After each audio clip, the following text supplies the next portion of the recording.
देखो अज पाकिस्तान के नाल हालात ना ठीक होने के कारण अज वेखो चाइना भी साडे नाल बिगाड़ी बैठे हैं असीं, नेपाल नाल भी साडी बिगड़ गई, छोटे छोटे कंट्री जिहड़े साडे नाल लगदे बांग्लादेश ने सारे साडे नालों पिछां हो गए ने।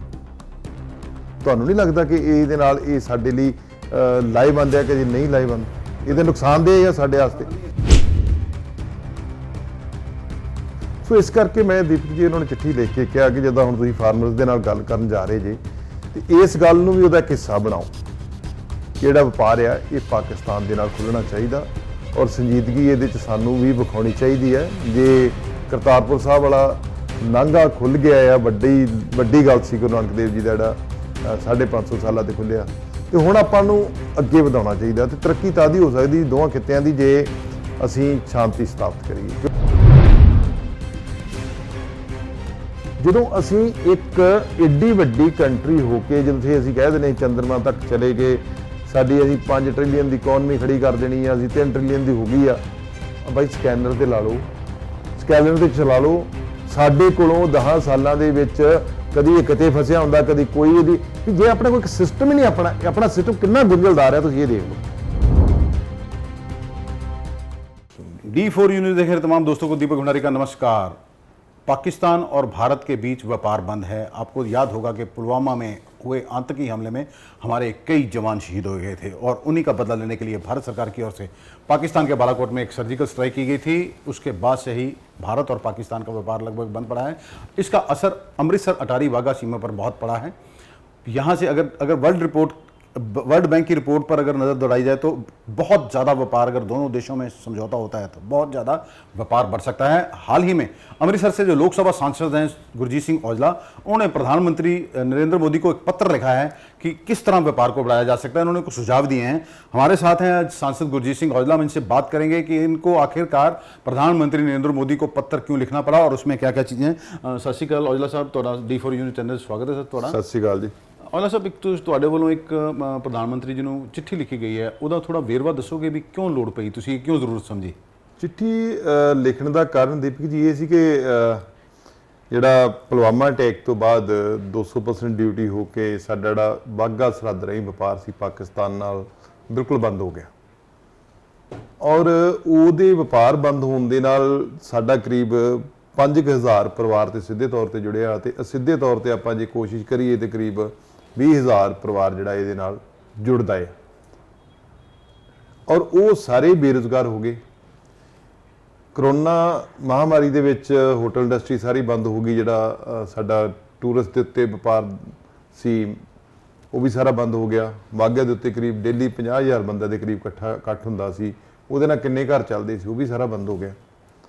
ਹੁਣ ਫਾਰਮਰ ਇਸ਼ੂ ਆ ਗਿਆ। ਫਾਰਮਰ ਇਸ਼ੂ ਦੇ ਕਰਕੇ ਵੀ ਬਹੁਤ ਵੱਡਾ ਫਰਕ ਜਿਹੜਾ ਹੈ ਉਹ ਦਿਖ ਰਿਹਾ ਹੈ ਕਿ ਆਉਣ ਵਾਲੇ ਸਮੇਂ ਦੇ ਵਿੱਚ ਪਏਗਾ। ਸੋ ਮੈਂ ਰਿਕੁਐਸਟ ਪ੍ਰਾਈਮ ਮਿਨਿਸਟਰ ਸਾਹਿਬ ਨੂੰ ਇਸ ਕਰਕੇ ਕੀਤੀ ਕਿ ਤੁਸੀਂ ਜਿੱਥੇ ਇੰਨਾ ਵੱਡਾ 3 ਖੇਤੀ ਦੇ ਆਰਡੀਨੈਂਸ ਲੈ ਕੇ ਆਏ ਜਿਹੜੇ ਕਿ ਸਾਨੂੰ ਫਾਰਮਰਸ ਨੂੰ ਮਾਰਾ ਨਹੀਂ ਖਾਂਦੇ, ਤੇ ਜੇਕਰ ਤੁਸੀਂ ਆ ਵਪਾਰ ਸਾਡਾ ਪਾਕਿਸਤਾਨ ਵਾਲੇ ਬੰਨੇ ਖੋਲ ਦਿੰਦੇ ਜੇ ਤੇ ਸਾਨੂੰ ਤੇ ਇਹਨਾਂ ਚੀਜ਼ਾਂ ਦੀ ਲੋੜ ਹੀ ਨਹੀਂ ਗੀ। ਸਾਡੇ ਕੋਲ ਤਾਂ ਬਹੁਤ ਵੱਡੀ ਮੰਡੀ ਹੈ ਪਾਕਿਸਤਾਨ, ਜਿੱਥੇ ਕਿ ਅਸੀਂ ਜ਼ਿਮੀਂਦਾਰ ਸਾਡਾ ਬਹੁਤ ਲਾਹੇਵੰਦ ਜਿਹੜਾ ਉਹਦੇ ਲਈ ਸਾਬਤ ਹੋ ਸਕਦਾ ਇਹਦਾ ਵਪਾਰ ਖੁੱਲ੍ਹਣਾ। ਸੋ ਇਸ ਕਰਕੇ ਮੈਂ ਦੀਪਕ ਜੀ ਇਹਨਾਂ ਨੂੰ ਚਿੱਠੀ ਲਿਖ ਕੇ ਕਿਹਾ ਕਿ ਜਦੋਂ ਹੁਣ ਤੁਸੀਂ ਫਾਰਮਰਸ ਦੇ ਨਾਲ ਗੱਲ ਕਰਨ ਜਾ ਰਹੇ ਜੇ ਤੇ ਇਸ ਗੱਲ ਨੂੰ ਵੀ ਉਹਦਾ ਇੱਕ ਹਿੱਸਾ ਬਣਾਓ ਕਿ ਜਿਹੜਾ ਵਪਾਰ ਆ ਇਹ ਪਾਕਿਸਤਾਨ ਦੇ ਨਾਲ ਖੁੱਲ੍ਹਣਾ ਚਾਹੀਦਾ ਔਰ ਸੰਜੀਦਗੀ ਇਹਦੇ 'ਚ ਸਾਨੂੰ ਵੀ ਵਿਖਾਉਣੀ ਚਾਹੀਦੀ ਹੈ। ਜੇ ਕਰਤਾਰਪੁਰ ਸਾਹਿਬ ਵਾਲਾ ਨਾਂਗਾ ਖੁੱਲ੍ਹ ਗਿਆ ਆ, ਵੱਡੀ ਗੱਲ ਸੀ ਗੁਰੂ ਨਾਨਕ ਦੇਵ ਜੀ ਦਾ ਜਿਹੜਾ 550 ਸਾਲਾਂ ਤੇ ਖੁੱਲ੍ਹਿਆ, ਤੇ ਹੁਣ ਆਪਾਂ ਨੂੰ ਅੱਗੇ ਵਧਾਉਣਾ ਚਾਹੀਦਾ ਤੇ ਤਰੱਕੀ ਤਾਂ ਦੀ ਹੋ ਸਕਦੀ ਦੋਵਾਂ ਖਿੱਤਿਆਂ ਦੀ ਜੇ ਅਸੀਂ ਸ਼ਾਂਤੀ ਸਥਾਪਿਤ ਕਰੀਏ। ਕਿਉਂਕਿ ਅਸੀਂ ਦੀਪਕ ਜੀ ਜੰਗਾਂ ਬਹੁਤ ਲੜੀਆਂ ਨੇ। 47 ਦੀ ਵੰਡ ਦੇਖ ਲਓ ਜਾਂ ਉਸ ਤੋਂ ਪਹਿਲੋਂ ਦੀ ਗੱਲ ਕਰ ਲਓ, ਉਸ ਤੋਂ ਬਾਅਦ 'ਚ ਵੀ 65-71 ਦੀ ਲੜਾਈ ਦੀ ਗੱਲ ਕਰ ਲਓ, ਉਸ ਤੋਂ ਬਾਅਦ ਅੱਤਵਾਦ ਦਾ ਬਹੁਤ ਸੰਤਾਪ ਭੋਗਿਆ ਔਰ ਅਸੀਂ ਸਾਡੇ ਬੱਚੇ ਜਿਹੜੇ ਨੇ ਉਹ ਛੱਡ ਕੇ ਪੰਜਾਬ ਨੂੰ ਬਾਹਰ ਨੂੰ ਜਾ ਰਹੇ ਨੇ, ਪੰਜਾਬੀ ਸਾਰੇ। ਸੋ ਮੇਰੀ ਸੋਚ ਸੀ ਕਿ ਇਹ ਇਨੀਸ਼ੀਏਟਿਵ ਸਰਕਾਰ ਨੂੰ ਕਰਨਾ ਚਾਹੀਦਾ ਸਾਡੀ ਨੂੰ ਔਰ ਸਾਡੇ ਬਾਰੇ ਸੋਚਣਾ ਚਾਹੀਦਾ ਹੈ। ਸਾਡੇ ਜਿਹੜੇ ਬਾਰਡਰ ਬੈਲਟ ਦੇ ਨੇ ਇਹਦੇ ਹਾਲਾਤ ਦਿੱਲੀ ਬਹਿ ਕੇ ਜਿਹੜੇ ਫੈਸਲੇ ਲੈਂਦੇ ਨੇ ਜਾਂ ਦਿੱਲੀ ਦੇ ਜਿਹੜੇ ਦੂਜੀਆਂ ਦੂਰ ਸਟੇਟ ਨੇ ਉਹਨਾਂ ਨੂੰ ਅਲੱਗ ਨੇ ਸਾਡੇ। ਨਹੀਂ ਔਜਲਾ ਸਾਹਿਬ, ਦੇਖੋ ਇਹ ਤਾਂ ਦੋਨੋਂ ਦੇਸ਼ਾਂ ਦਾ ਮਾਮਲਾ ਹੈ। ਇੱਧਰੋਂ ਇਨੀਸ਼ੀਏਟਿਵ ਇੰਡੀਆ ਗਵਰਨਮੈਂਟ ਨੂੰ ਲੈਣਾ ਪਏਗਾ, ਉਧਰੋਂ ਪਾਕਿਸਤਾਨ ਗਵਰਨਮੈਂਟ ਨੂੰ ਵੀ ਇਹ ਇਨੀਸ਼ੀਏਟਿਵ ਲੈਣਾ ਪਏਗਾ, ਤਾਂ ਹੀ ਵਪਾਰ ਖੁੱਲ੍ਹ ਸਕਦਾ ਹੈ। ਅਤੇ ਜਿਵੇਂ ਬਾਰ ਬਾਰ ਪਾਕਿਸਤਾਨ ਦੇਖੋ ਨਾ ਜੀ, ਇਸ ਬਾਰਡਰ ਦੇ ਰਸਤੇ ਕਈ ਚੀਜ਼ਾਂ ਭੇਜਦਾ। ਇੱਕ ਵਾਰੀ ਤੁਹਾਨੂੰ ਯਾਦ ਹੋਵੇਗਾ 532 ਕਿਲੋ ਹੈਰੋਇਨ ਵੀ ਭੇਜ ਦਿੱਤੀ ਗਈ ਸੀ ਇੱਥੋਂ। ਤੇ ਇਸ ਤਰ੍ਹਾਂ ਦੀਆਂ ਚੀਜ਼ਾਂ ਬੰਦ ਕਰੇ ਤਾਂ ਹੀ ਉਹਨਾਂ ਦਾ ਵਪਾਰ ਖੁੱਲ ਸਕਦਾ ਹੈ। ਦੇਖੋ ਦੀਪਕ ਜੀ, ਜੇ ਆਪਾਂ ਇਹ ਕਹੀਏ ਨਾ, ਹੁਣ ਅਸੀਂ ਘਰ ਰਹਿੰਦੇ ਹਾਂ, ਘਰ ਦੀ ਰਾਖੀ ਤੇ ਅਸੀਂ ਆਪ ਹੀ ਕਰਦੇ ਹਾਂ ਨਾ। ਜਦੋਂ ਅਸੀਂ ਦੁਸ਼ਮਣੀਆਂ ਨੇ, ਦੁਸ਼ਮਣ ਦੇ ਨਾਲ ਸਾਨੂੰ ਕੋਈ ਮਤਲਬ ਗਿਲਾ ਨਹੀਂ ਹੁੰਦਾ ਵੀ ਦੁਸ਼ਮਣ ਸਾਡੇ ਨਾਲ ਕੀ ਕਰਦਾ ਹੈ। ਦੇਖੋ ਅੱਜ ਪਾਕਿਸਤਾਨ ਦੇ ਨਾਲ ਹਾਲਾਤ ਨਾ ਠੀਕ ਹੋਣ ਦੇ ਕਾਰਨ ਅੱਜ ਵੇਖੋ ਚਾਈਨਾ ਵੀ ਸਾਡੇ ਨਾਲ ਵਿਗਾੜੀ ਬੈਠੇ ਆ, ਅਸੀਂ ਨੇਪਾਲ ਨਾਲ ਵੀ ਸਾਡੀ ਵਿਗੜ ਗਈ। ਛੋਟੇ ਛੋਟੇ ਕੰਟਰੀ ਜਿਹੜੇ ਸਾਡੇ ਨਾਲ ਲੱਗਦੇ, ਬੰਗਲਾਦੇਸ਼ ਨੇ, ਸਾਰੇ ਸਾਡੇ ਨੂੰ ਪਿਛਾਂਹ ਹੋ ਗਏ ਨੇ। ਤੁਹਾਨੂੰ ਨਹੀਂ ਲੱਗਦਾ ਕਿ ਇਹਦੇ ਨਾਲ ਇਹ ਸਾਡੇ ਲਈ ਲਾਹੇਵੰਦ ਹੈ ਕਿ ਜੇ ਨਹੀਂ ਲਾਹੇਵੰਦ? ਇਹਦੇ ਨੁਕਸਾਨਦੇਹ ਹੈ ਸਾਡੇ ਵਾਸਤੇ। ਨਹੀਂ, ਤੁਹਾਡੀ ਗੱਲ ਅੱਛਾ, ਪਾਕਿਸਤਾਨ ਦੇ ਬਹਾਨੇ ਦੇ ਨਾਲ ਚਾਈਨਾ ਵੀ ਉਹਦੀ ਸਪੋਰਟ ਕਰਦਾ ਹੈ। ਫਿਰ ਹੁਣ ਜਿਹੜੀਆਂ ਚੀਜ਼ਾਂ ਇਹ ਤੁਸੀਂ ਡਰੱਗਸ ਦੀ ਇਸ਼ੂ ਆ ਜਾਂ ਦੂਸਰੇ ਇਸ਼ੂ ਨੇ, ਇਹ ਤਾਂ ਤਦ ਹੀ ਹੋ ਸਕਦੇ ਜੇ ਅਸੀਂ ਕਿਸੇ ਮਸਲੇ ਤੇ ਬਹਿ ਕੇ ਹੱਲ ਕਰਨ ਦੀ ਕੋਸ਼ਿਸ਼ ਕਰਾਂਗੇ। ਜੇ ਅਸੀਂ ਗੋਲੀਆਂ ਦੇ ਨਾਲ ਇਹ ਚੀਜ਼ਾਂ ਹੱਲ ਕਰਾਂਗੇ ਜਾਂ ਅਸੀਂ ਕਹਾਂਗੇ ਬੰਦ ਕਰ ਦਾਂਗੇ, ਉਹ ਕਿਹੜਾ ਬੰਦ ਹੋਇਆ? ਹੁਣ ਤਾਰ ਲੱਗੀ ਹੈ ਡਰੱਗਸ, ਹੁਣ ਕਿਹੜਾ ਉਹਨੂੰ ਹਟਦਾ ਹੈ? ਹੁਣ ਵੀ ਤੇ ਆ ਹੀ ਰਿਹਾ। ਪਰ ਸਾਨੂੰ ਉਹਦਾ ਹੱਲ ਕੱਢਣਾ ਚਾਹੀਦਾ ਵੀ ਇਹਨੂੰ ਆਪਾਂ ਰੋਕਣਾ ਕਿੱਦਾਂ ਹੈ। ਅੱਜ ਇੰਨੀ ਤਰੱਕੀ ਹੋ ਗਈ ਹੈ, ਇੰਨੀਆਂ ਟੈਕਨੋਲੋਜੀ ਐਡਵਾਂਸ ਹੋ ਗਈ ਹੈ ਕਿ ਤੁਸੀਂ ਕੋਈ ਨਾ ਕੋਈ ਚੀਜ਼ ਜਿਹੜੀ ਲੰਘਦੀ ਹੈ ਉਹਨੂੰ ਤੁਸੀਂ ਭਾਂਪ ਸਕਦੇ ਜੇ ਵੀ ਕੀ ਆ ਰਿਹਾ, ਕੀ ਹਥਿਆਰ ਆ ਰਹੇ ਨੇ, ਕੋਈ ਚੀਜ਼ ਆ ਰਹੀ ਹੈ, ਉਹ ਆਪਾਂ ਕਰ ਸਕਦੇ ਹਾਂ। ਉਹਦੇ ਲਈ ਤਾਂ ਉਹਨਾਂ ਨੇ ਸਕੈਨਰ ਤਾਂ ਲਗਾਇਆ ਸੀ, ਡਿਮਾਂਡ ਸੀਗੀ ਬੜੀ, ਪਰ ਦੇਖੋ ਸਕੈਨਰ ਤਾਂ ਸ਼ੁਰੂ ਨਹੀਂ ਹੋਇਆ ਜੀ। ਬੜੀ ਬਦਕਿਸਮਤੀ ਹੈ ਕਿ ਦੇਖੋ ਪਾਕਿਸਤਾਨ ਵਰਗਾ ਜਿਹਨੂੰ ਆਪਾਂ ਕਹਿ ਦਿੰਦੇ ਗਰੀਬ ਹੈ, ਸਾਡੇ ਕੇ ਕੁਝ ਨਹੀਂਗਾ।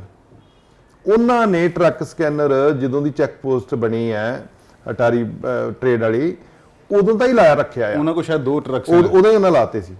ਸਾਡਾ 17 ਚ ਆ ਕੇ ਕੈਬਨਿਟ ਮਿਨਿਸਟਰ ਮੂਰਤ ਕਰਕੇ ਜਾਂਦੇ ਨੇ, ਰਜੀਜੂ ਸੀ ਕਰਕੇ, ਉਦੋਂ ਸੀ ਡਿਫੈਂਸ ਸਟੇਟ ਮਿਨਿਸਟਰ ਸੀ, ਔਰ ਉਸ ਤੋਂ ਬਾਅਦ ਵੀ ਅੱਜ ਤੱਕ ਨਹੀਂ ਉਹ ਚਾਲੂ ਹੋਇਆ।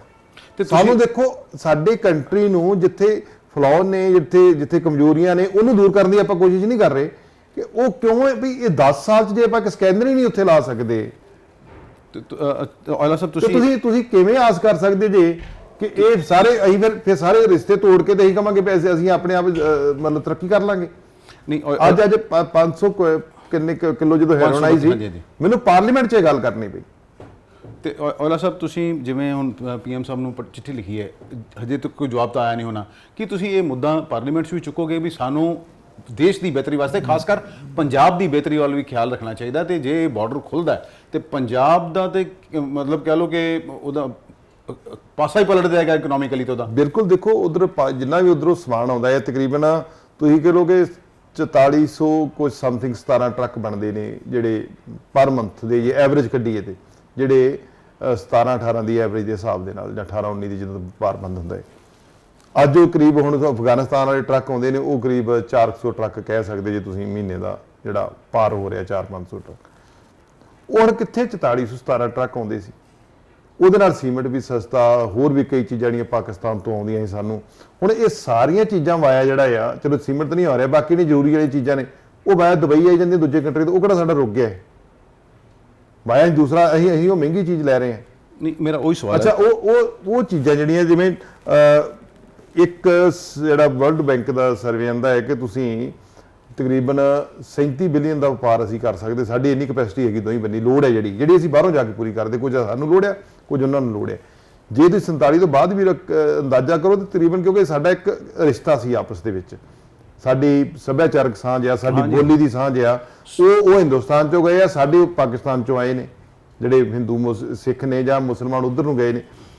ਸਾਡਾ ਤਕਰੀਬਨ ਆਜ਼ਾਦੀ ਤੋਂ ਬਾਅਦ 58% ਅਸੀਂ ਨਿਰਭਰ ਸਾਂ ਉਧਰ ਦੀਆਂ ਚੀਜ਼ਾਂ ਲੈਣ ਦੇ। ਕਰੀਬ ਵਪਾਰ ਜਿਹੜਾ ਬਾਹਰੋਂ ਮੰਗਾਉਂਦੇ ਆ ਜ਼ਿਆਦਾ ਪਾਕਿਸਤਾਨ ਤੋਂ ਅਸੀਂ ਲੈਂਦੇ ਹਾਂ, ਤੇ 37% ਪਾਕਿਸਤਾਨ ਸਾਡੇ ਤੋਂ ਲੈਂਦਾ ਸੀ। ਉਹ ਘਟ ਕੇ ਹੁਣ 10.10 ਰਹਿ ਗਿਆ ਹੁਣ। ਇਸੇ ਤਰ੍ਹਾਂ ਜਿਹੜਾ ਵਰਲਡ ਬੈਂਕ ਦਾ ਜਿਹੜੀ ਦੱਸਦੇ ਆ ਕਿ ਜਿਹੜੀ ਸਾਡੇ ਵਪਾਰ ਕਰਨ ਦੀ ਸੰਭਾਵਨਾ ਉਹ $37 ਬਿਲੀਅਨ ਦੀ ਹੈ। ਤੇ ਹੁਣ ਇਸ ਵੇਲੇ ਜਿਹੜਾ ਹੋ ਰਿਹਾ ਵਾ ਉਹ ਤਕਰੀਬਨ 2.5 ਬਿਲੀਅਨ ਜਾਂ 2.7 ਬਿਲੀਅਨ ਡਾਲਰ ਦੇ ਲਾਗੇ ਜਿਹੜਾ ਚੱਲ ਰਿਹਾ ਵਾ। ਫਿਰ ਜਿੰਨਾ ਵਪਾਰ ਭਾਰਤ ਪਾਕਿਸਤਾਨ ਦਾ ਹੁੰਦਾ ਜਾਂ ਦੂਸਰੇ ਚੈਨਲ ਰਾਹੀਂ ਵੀ ਆਉਂਦਾ, ਬਾਈ ਸ਼ਿਪ ਆਉਂਦਾ ਆ, ਜਾਂ ਹੋਰ ਵੀ ਜਿਹੜੇ ਬਾਰਡਰ ਰਾਹੀਂ ਕਿਸੇ ਰਾਹੀਂ ਆਉਂਦਾ, ਤੇ ਤਕਰੀਬਨ ਕੁੱਲ ਮਿਲਾ ਕੇ ਜਿੰਨਾ ਵਪਾਰ ਆ ਉਹਦਾ 80% ਜਿਹੜਾ ਵਪਾਰ ਸੀ ਉਹ ਬਾਗਾ ਸਰਾਥਾ ਨਹੀਂ ਹੁੰਦਾ ਸੀ। ਅੱਛਾ ਔਲਾ ਸਾਹਿਬ, ਜਿਵੇਂ ਤੁਸੀਂ ਮੇਰਾ ਫਿਰ ਉਹੀ ਸਵਾਲ ਹੈ ਕਿ ਤੁਸੀਂ ਪਾਰਲੀਮੈਂਟ 'ਚ ਵੀ ਇਹ ਮੁੱਦਾ ਚੁੱਕੋਗੇ, ਤੁਸੀਂ ਚਿੱਠੀ ਤਾਂ ਲਿਖੀ ਹੈ PM ਸਾਹਿਬ ਨੂੰ ਬਿਲਕੁਲ। ਕਿਉਂਕਿ ਪੰਜਾਬ ਦੀ ਖੁਸ਼ਹਾਲੀ ਲਈ ਦੇਖੋ ਪੰਜਾਬ ਦੀ ਖੁਸ਼ਹਾਲੀ ਲਈ ਔਰ ਮੇਰੀ ਡਿਊਟੀ ਵੀ ਬਣਦੀ ਹੈ ਕਿ ਪਾਰਲੀਮੈਂਟ ਦੇ ਵਿੱਚ ਆਪਣੇ ਸ਼ਹਿਰ ਦੀ ਗੱਲ ਰੱਖਣੀ, ਜਿਹੜੀ ਕਮਜ਼ੋਰੀ ਹੈ, ਜਿੱਥੇ ਕੋਈ ਮੁਸ਼ਕਲ ਆਉਂਦੀ ਜਿਹੜੀ ਕੇਂਦਰ ਦੇ ਨਾਲ ਸੰਬੰਧਿਤ ਹੈ, ਔਰ ਕੇਂਦਰ ਨਾਲ ਸੰਬੰਧਿਤ ਮੁੱਦਾ ਹੀ ਹੈ, ਪਾਰਲੀਮੈਂਟ ਦੇ ਵਿੱਚ ਵੀ ਰੱਖਿਆ ਜਾਏਗਾ। ਔਰ ਅਫਸੋਸ ਇਸ ਗੱਲ ਦੀ ਹੈ ਕਿ ਦੇਖੋ ਜਦੋਂ ਵੀ ਅਸੀਂ ਬਾਰਡਰ ਬੈਲਟ ਤੇ ਬੈਠੇ ਹਾਂ, ਕਮਜ਼ੋਰੀ ਕਿਤੇ ਹੈ, ਚੁੱਕ ਕਿਤੇ ਹੋਈ ਹੁੰਦੀ ਹੈ। ਜਿਵੇਂ ਪੁਲਵਾਮਾ ਅਟੈਕ ਸੀ, ਗਲਤੀ ਕਿਸੇ ਦੀ ਆ ਵੀ ਕਿੱਧਰੋਂ ਦੀ ਆਇਆ, ਵੀ ਉਹਨਾਂ ਨੂੰ ਸਜ਼ਾ ਦਿਓ ਨਾ, ਵੀ ਤੁਸੀਂ ਕਿਉਂ ਨਹੀਂ ਫੜ ਸਕੇ, ਵਪਾਰ ਬੰਦ ਕਰ ਦਿਓ ਜੀ, 200% ਕਸਟਮ ਡਿਊਟੀ ਨਿਭਾ ਦਿਓ, ਸਜ਼ਾ ਤਾਂ ਸਾਨੂੰ ਮਿਲ ਗਈ। ਜਿਹੜੇ ਬੰਦੇ ਨੇ ਗਲਤੀਆਂ ਕੀਤੀਆਂ ਨੇ, ਤੁਸੀਂ ਉਹਨਾਂ ਨੂੰ ਵੀ ਤੁਹਾਡੀ ਏਜੰਸੀਆਂ ਨੂੰ ਕਿਉਂ ਨਹੀਂ ਪਤਾ ਲੱਗਾ ਸਕਿਆ, ਤੁਹਾਨੂੰ ਕਿਉਂ ਨਹੀਂ ਪਤਾ ਲੱਗ ਸਕਿਆ ਵੀ ਇੰਨਾ ਵੱਡਾ ਅਟੈਕ ਹੋ ਜੇ ਸਾਡੇ ਫੌਜੀਆਂ ਦੇ ਉੱਤੇ, ਝੱਟ ਰਾਤ ਦਿਨੀ ਵਪਾਰ ਬੰਦ ਕਰ ਦਿਓ ਪਾਕਿਸਤਾਨ ਨਾਲ। ਇਹ ਸੋਚਿਆ ਨਹੀਂ ਵੀ ਇਹਦੇ ਰਿਜ਼ਲਟ ਕੀ ਆਉਣਗੇ। ਔਲਾ ਸਾਹਿਬ ਦੇਖੋ, ਹੁਣ ਵਪਾਰ ਬੰਦ ਹੈ, ਕਿਸਾਨ ਪਿਛਲੇ 23 ਦਿਨਾਂ ਤੋਂ ਰੇਲਵੇ ਟਰੈਕ ਤੇ ਬੈਠੇ ਹੋਏ ਨੇ, ਕਈ ਜਿਹੜੀਆਂ ਰਸਦਾਂ, ਜਿਵੇਂ ਕੈਪਟਨ ਸਾਹਿਬ ਨੇ ਵੀ ਕਿਹਾ ਕਿ ਸਾਡੇ ਕੋਲ ਬੱਤੀ ਵਾਸਤੇ ਕੋਲਾ ਨਹੀਂ ਰਹੇਗਾ, ਕਿ ਇਹਨੂੰ ਲੈ ਕੇ ਸਰ ਤੁਹਾਡਾ ਆਪਣੀ ਸਰਕਾਰ ਨੂੰ ਕੀ ਸੰਦੇਸ਼ ਹੈ? ਨਹੀਂ, ਸਰਕਾਰ ਤੇ ਦੇਖੋ ਆਪਣੀ ਕੋਸ਼ਿਸ਼ ਕਰ ਰਹੀ ਹੈ ਜੋ ਬੈਟਰ ਹੋ ਸਕਦਾ। ਸਰਕਾਰ ਨੇ ਬੇਨਤੀ ਇਹਨਾਂ ਨੂੰ ਵੀ ਕੀਤੀ ਹੈ, ਕਿਸਾਨ ਜਥੇਬੰਦੀਆਂ ਨੂੰ, ਮੈਂ ਵੀ ਤੁਹਾਡੇ ਚੈਨਲ ਰਾਹੀਂ ਕਰਨਾ ਚਾਹੁੰਦਾ ਕਿ ਦੇਖੋ ਕਿਸਾਨ ਦੇ ਨਾਲ ਅੱਜ ਹਰ ਬੰਦਾ ਸਿੰਪਥੀ ਰੱਖਦਾ ਹੈ, ਹਰ ਬੰਦੇ ਦੇ ਮਨ 'ਚ ਹੈਗੀ ਹੈ ਵੀ ਨਹੀਂ ਇਹ ਗਲਤ ਹੋ ਰਿਹਾ ਵਾ ਤੇ ਇਹਨਾਂ ਦੇ ਨਾਲ ਸਾਨੂੰ ਖੜਨਾ ਚਾਹੀਦਾ, ਚਾਹੇ ਕੋਈ ਦੂਜੇ ਵਪਾਰ ਵਾਲਾ ਆ, ਚਾਹੇ ਕੋਈ ਸੁਨਿਆਰ ਆ, ਲੋਹਾਰ ਆ, ਕੱਪੜੇ ਵਾਲਾ ਆ, ਕੋਈ ਰੇਹੜੀ ਵਾਲਾ ਆ, ਹਰ ਫੈਕਟਰੀਆਂ ਵਾਲੇ ਵੀ ਇੱਥੋਂ ਤੱਕ ਕਿ ਇਹ ਗੱਲ ਨੂੰ ਮੰਨਦੇ ਨੇ, ਕਿਉਂਕਿ ਸਾਡੀ ਜਿਹੜੀ ਆਰਥਿਕ ਦੀ ਰੀੜ੍ਹ ਦੀ ਹੱਡੀ ਆ ਨਾ, ਉਹ ਕਿਸਾਨ ਹੈ। 60,000 ਕਰੋੜ ਕਰੀਬ MSP ਦੇ ਪੈਸੇ ਰੁਪਈਆ ਆਉਂਦਾ ਹਾੜੀ ਸੌਣੀ ਦਾ, ਤੇ ਉਹਦੇ ਨਾਲ ਸਾਡਾ ਜਿਹੜਾ ਪੰਜਾਬ ਜਿਹੜਾ ਉਹ ਚੱਲਦਾ ਆ, ਸਾਡੀ ਜਿਹੜੀ ਇਕਨੋਮੀ ਹੈ। ਹੁਣ ਕਿਸਾਨ ਜਥੇਬੰਦੀਆਂ ਨੂੰ ਮੈਂ ਇਹੀ ਰਿਕੁਐਸਟ ਮੈਂ ਵੀ ਕਰਦਾ ਤੁਹਾਡੇ ਚੈਨਲ ਰਾਹੀਂ ਕਿ ਦੇਖੋ ਕੁਝ ਚੀਜ਼ਾਂ ਹੁੰਦੀਆਂ ਨੇ ਜਿਹੜੀਆਂ ਦੂਜਿਆਂ ਲੋਕਾਂ ਦੀਆਂ ਜ਼ਰੂਰਤਾਂ ਹੁੰਦੀਆਂ ਨੇ।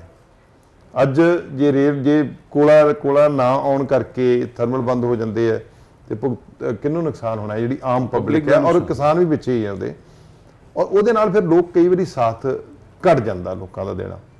ਲੋਕ ਫਿਰ ਆਪਣੇ ਆਪ ਨੂੰ ਇਕੱਲਾ ਮਹਿਸੂਸ ਕਰਦੇ ਨੇ ਵੀ ਸਾਡੀ ਦਿੱਕਤ ਨਹੀਂ ਹੈ ਸਮਝਦੇ। ਜਿਹੜੀਆਂ ਐਮਰਜੈਂਸੀ ਸੇਵਾਵਾਂ ਉਹਨਾਂ ਦੇ ਅਸਰ ਪੈ ਸਕਦਾ ਆ, ਘਰਾਂ ਦੇ ਵਿੱਚ ਪਾਣੀ ਨਹੀਂ ਮਿਲੇਗਾ ਪੀਣ ਨੂੰ, ਉਹ ਕਿੱਥੋਂ ਆਏਗਾ, ਉਹ ਸਾਰੀਆਂ ਚੀਜ਼ਾਂ ਜਿਹੜੀਆਂ ਨੇ ਉਹ ਕਿਸਾਨ ਨੂੰ ਸੋਚਣਾ ਚਾਹੀਦਾ ਆ। ਔਰ ਇਸ ਵੇਲੇ ਫਸਲਾਂ ਬਾਹਰ ਵੀ ਜਾਣੀਆਂ ਨੇ, ਉਧਰੋਂ ਵੀ ਚੀਜ਼ਾਂ ਆਉਂਦੀਆਂ ਨੇ। ਹੁਣ ਬਾਈ ਰੋਡ ਆਉਂਦੇ, ਬਾਈ ਰੋਡ ਮਹਿੰਗੀ ਪੈਂਦੀ ਹੈ ਚੀਜ਼, ਉਹ ਇਹਨਾਂ ਲੋਕਾਂ ਨੂੰ ਮਹਿੰਗੀ ਪੈਣੀ ਹੈ। ਤੇ ਉਹਦਾ ਸਰ ਫਿਰ ਕਿਸਾਨਾਂ ਨੂੰ ਆਪਣੀ ਐਜੀਟੇਸ਼ਨ ਖਤਮ ਕਰ ਦੇਣੀ ਚਾਹੀਦੀ? ਨਹੀਂ, ਐਜੀਟੇਸ਼ਨ ਨਹੀਂ ਖਤਮ ਕਰਨੀ ਚਾਹੀਦੀ। ਹੁਣ ਰੇਲ ਰੋਕੀ ਹੈ ਨਾ, ਪੈਸੇਂਜਰ ਗੱਡੀਆਂ ਰੋਕੀਆਂ ਨੇ, ਮਾਲ ਗੱਡੀਆਂ ਲੰਘ ਲੈਣ ਦਿਓ। ਜਿੱਥੇ ਡਾਇਰੈਕਟ ਕੇਂਦਰ ਸਰਕਾਰ ਨੂੰ ਹਿੱਟ ਹੁੰਦਾ ਆ, ਉਹ ਕਿਸਾਨਾਂ ਨੂੰ ਜ਼ਰੂਰ ਕਰਨਾ ਚਾਹੀਦਾ। ਸਾਰੇ ਅਸੀਂ ਉਹਨਾਂ ਦੇ ਨਾਲ ਆ ਔਰ ਇਹ ਜ਼ਰੂਰੀ ਵੀ ਹੈ। ਪਰ ਘਰ ਦੇ ਵਿੱਚ ਜਿਹੜੀ ਲੋੜ ਹੈ, ਕਿਉਂਕਿ ਪੰਜਾਬ ਉਹਨਾਂ ਦਾ ਘਰ ਆ, ਉਹਨਾਂ ਦੇ ਘਰਾਂ ਦੇ ਨਾਲ ਹੀ ਪੰਜਾਬ ਬਣਿਆ ਹੈ।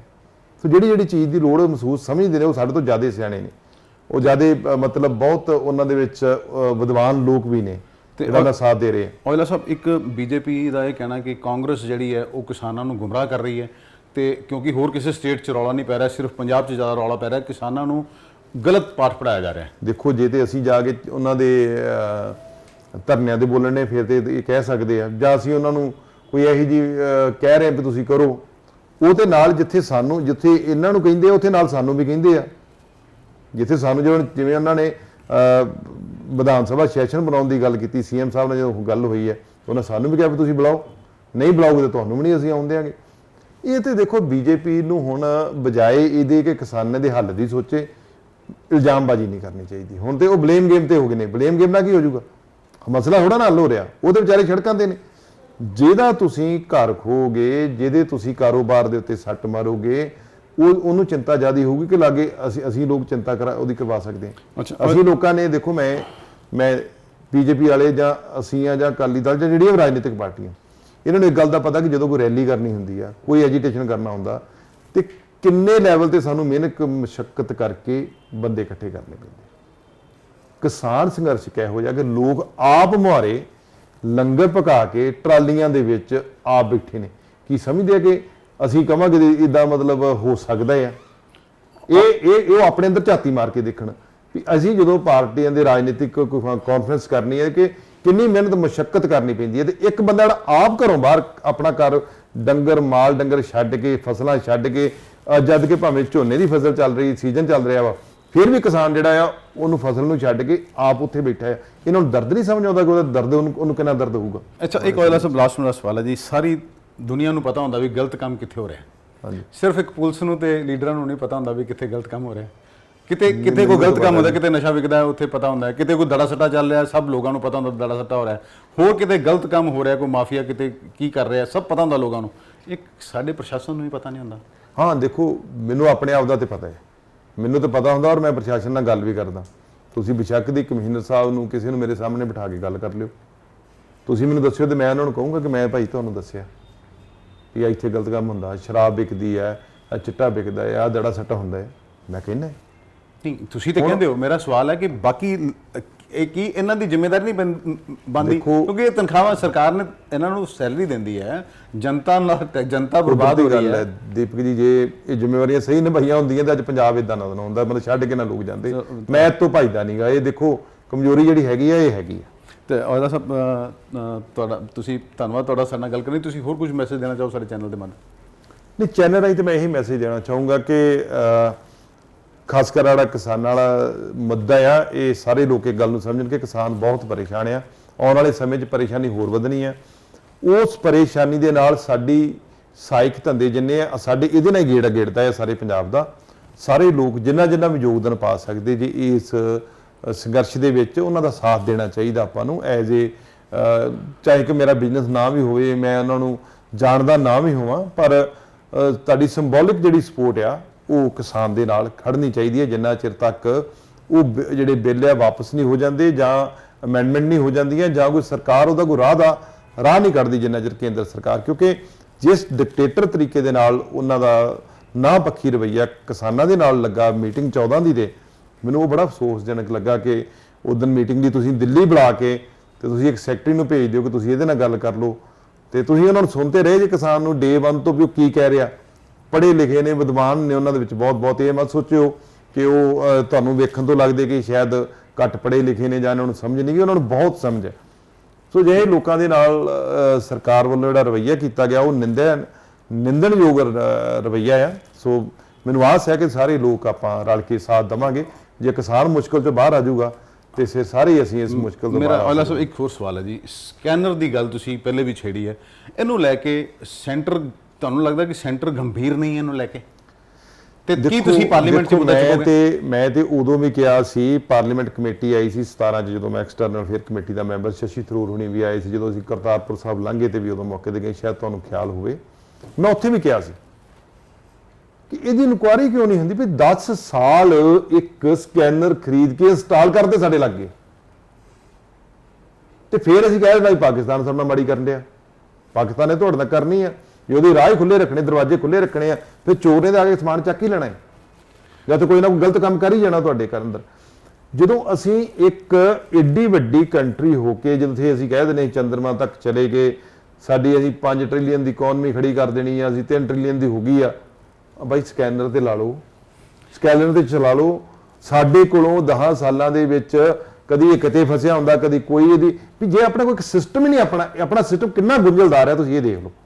ਔਜਲਾ साहब ने बड़ी चंगी, धन्यवाद औजला साहब साढ़े नाल गल करनी तुहाडा। ये थे सांसद गुरजीत सिंह औजला जिन्होंने स्पष्ट कहा है कि हम 5 ट्रिलियन की इकोनॉमी बनाने की तो बात करते हैं, लेकिन हमारे से एक स्कैनर नहीं लग रहा जो कि देश की सुरक्षा का मुद्दा है, और हम डॉग्स, कुत्तों, जो स्निफर डॉग्स हैं उन पर ही आधारित है हमारी जो सुरक्षा एजेंसियां, उन पर ही सारे भरोसे हैं। वो बताए कोई वहाँ से सामान आता है, किसी में कुछ गलत है या नहीं, लेकिन हम स्कैनर नहीं लगा पाए हैं। इन्होंने और बहुत बड़ी बात कही है कि वर्ल्ड बैंक की जो रिपोर्ट आई है, अगर भारत और पाकिस्तान के अगर रिश्ते सुधरते हैं तो $37 बिलियन का व्यापार दोनों देशों में हो सकता है, जिससे दोनों देशों में खुशहाली हो सकती है। अभी मात्र जो व्यापार है 2.5 बिलियन का हो रहा है, और अगर ये खुल जाता है तो दोनों देशों में किसी तरह की कोई कमी नहीं रहेगी। लेकिन कुछ ताकतें जो हैं वो शायद दोनों देशों को इकट्ठा नहीं होने दे रही।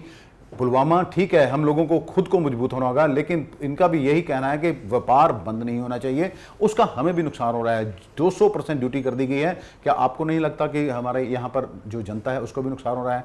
इनका ये भी कहना है भी जो स्कैनर जो नहीं लगाया जा रहा, इसकी बात भी ये पार्लियामेंट में मुद्दे में उठाएंगे, पार्लियामेंट में ये अहम मुद्दा बनाएंगे कि ये क्यों नहीं, आखिरकार स्कैनर ना लगने के पीछे कौन से लोग जो हैं वो आड़े आ रहे हैं, जो इसके आगे इसमें रोड अटका रहे हैं। हम भी अपने चैनल के माध्यम से सरकार को यही दरख्वास्त करते हैं कि जनता का सोचिए। जो छोटे छोटे काम होने वाले हैं उसमें आपका बहुत पैसा नहीं लगना है, लेकिन काफ़ी आपका फ़ायदा हो सकता है, उस पर ध्यान दीजिए। जैसे ही सांसद गुरजीत सिंह औजला जो हैं बेबाकी से मुद्दे लोकसभा में उठाते रहे हैं, भविष्य में भी उठाते रहे, हम उम्मीद करते हैं उठाते रहेंगे, और हमारे साथ हम जो ये मुद्दे उठाते हैं अपने चैनल के माध्यम से आप तक रखते रहेंगे। अमृतसर से D4 न्यूज़ के लिए दीपक भंडारी की खास रिपोर्ट।